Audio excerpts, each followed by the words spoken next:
আজকে এক নম্বর প্রশ্নটা আলোচনা করবো। দেখো, লার্নিং উইথ সুব্রত ইউটিউব চ্যানেলে তোমাদের সকলকে স্বাগত। তো প্রথম স্কুলটা বাঁকুড়া জেলা স্কুলে। এই স্কুলে প্রশ্নপত্রগুলো আমরা দেখবো। প্রথমে এমসিকিউ 20টা দিয়েছে, বলেছে প্রথমে একটা দেখো, পেইসির চুক্তি অনুসারে স্বেচ্ছাকর দিতে হতো যাজকরা। মানুষ স্বাধীন সত্তা নিয়ে জন্মায়, কিন্তু সর্বত্রই সে শৃঙ্খলে আবদ্ধ। উক্তিটি কার? উত্তর হবে রুশো। স্টেটস জেনারেল অধিবেশনে আহ্বান করেন কে? উত্তর হবে ষোড়শ লুই।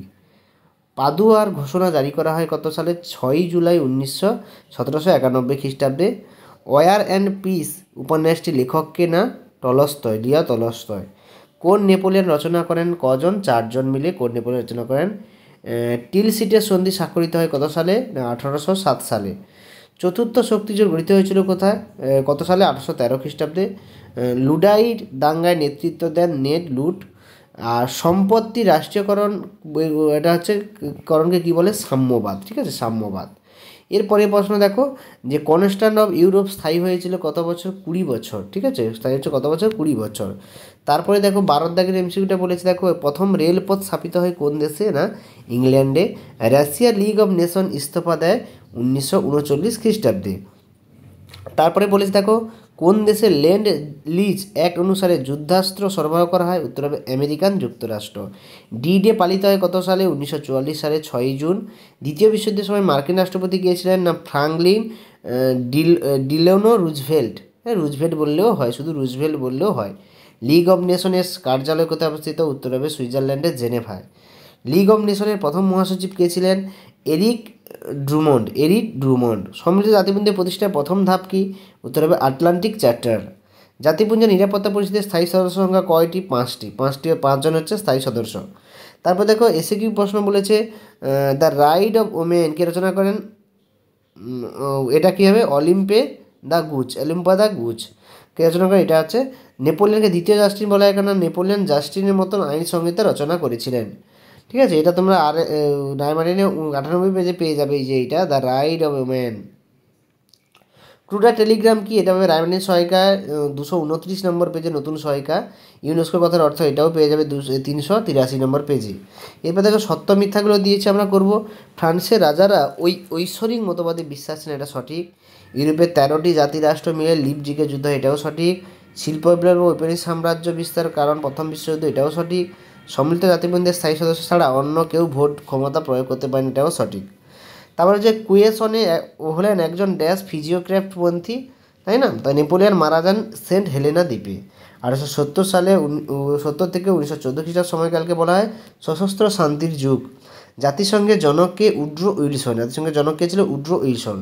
এবার দেখো বাম স্তম্ভের সাথে ডান স্তম্ভ মিলান পার হারবার ঘটনা, উত্তর হবে একে থেকে মার্কিন যুক্তরাষ্ট্র। তৃতীয় বিশ্বযুদ্ধে লাতিন আমেরিকা পোল্যান্ড আক্রমণ 1939 সালে 1 সেপ্টেম্বর এবং বিজয় দিবস 1945 খ্রিস্টাব্দে। ব্যাখ্যামূলক প্রশ্ন দিয়েছে দেখো, ফরাসি সম্রাট ষোড়শ লুই স্বৈরাচারী শাসক ছিলেন না, এটা কারণ কী কারণে এটাকে বলা হয়? তিনি মানুষের উপর অত্যাচার করেছিলেন। নেপোলিয়নের বিরুদ্ধে ইউরোপে বহু দেশ তীব্র প্রতিক্রিয়া গড়ে ওঠে। তো এটার কারণ ছিল দেখো, ফরাসি সাম্রাজ্যের বিস্তারের মাধ্যমে বহু রাজবংশী অবসান ঘটিয়েছিলেন তিনি। তারপর বলছে শিল্প বিপ্লব প্রথম বিশ্বযুদ্ধ অনিবার্য হয়ে ওঠে। প্রয়োজনীয় কাঁচামাল সংগ্রহ ও শিল্পজাত পণ্য বিক্রি ও ঔপনিবেশিক বাজারের দখলে লড়াই শুরু হয়েছিল। পরের প্রশ্ন দেখো, জাতিসংঘের পুঞ্জ অনেক বেশি শক্তিশালী। এর কারণ হচ্ছে, কারণ জাতিসংঘের চেয়ে জাতিপুঞ্জে অনেক বেশি সদস্য রাষ্ট্র রয়েছে। এরপরে 2 নম্বর প্রশ্নগুলো দেখো, আমি পেজ নাম্বার দিয়েছি। দার্শনিক ভলতেয়ার কী কারণে স্মরণীয়? এটা 29 পেজে পাবে। 2 নম্বরটা 35 পেজে পাবে। কোন নেপোলিয়নের দুটি উদ্দেশ্য? সাম্যমৈত্রী স্বাধীনতা প্রতিষ্ঠা। কোন সময়কে ফরাসি বিপ্লবের যুগ বলা হয়? এই দুটো প্রশ্ন পেনিনসুলার যুদ্ধে কুফল, এটা টেক্সট বইতে তোমরা পেয়ে যাবে, দেখবে অধ্যায়ে। চীন বিচ্ছেদ ব্যবস্থা, এটা 216 পেজ। সুয়েজ খাল 214 এবং ইঙ্গ ফরাসি তোষণ নীতি 357 পেজ। অক্ষশক্তি বলতে কী বোঝায়? নতুন সহায়িকা 351 পেজ। তারপরে কুলটুর ক্যাম্প কি? 163 পেজ। হেনেরমক তথা 303 পেজ। জাতিসংঘ প্রতিষ্ঠা 389 পেজ এবং নিরাপত্তা পরিষদের প্রায় সদস্য, এটা 395 পেজ। একটা সদস্য ও এটা হচ্ছে 397 নম্বর পেজে তোমরা পেয়ে যাবে। এবারে লং কোশ্চেনগুলো দেখো, 3 নম্বরের প্রশ্নগুলো যে দিয়েছে, 4 নম্বরে টিকাগুলো দিয়েছে।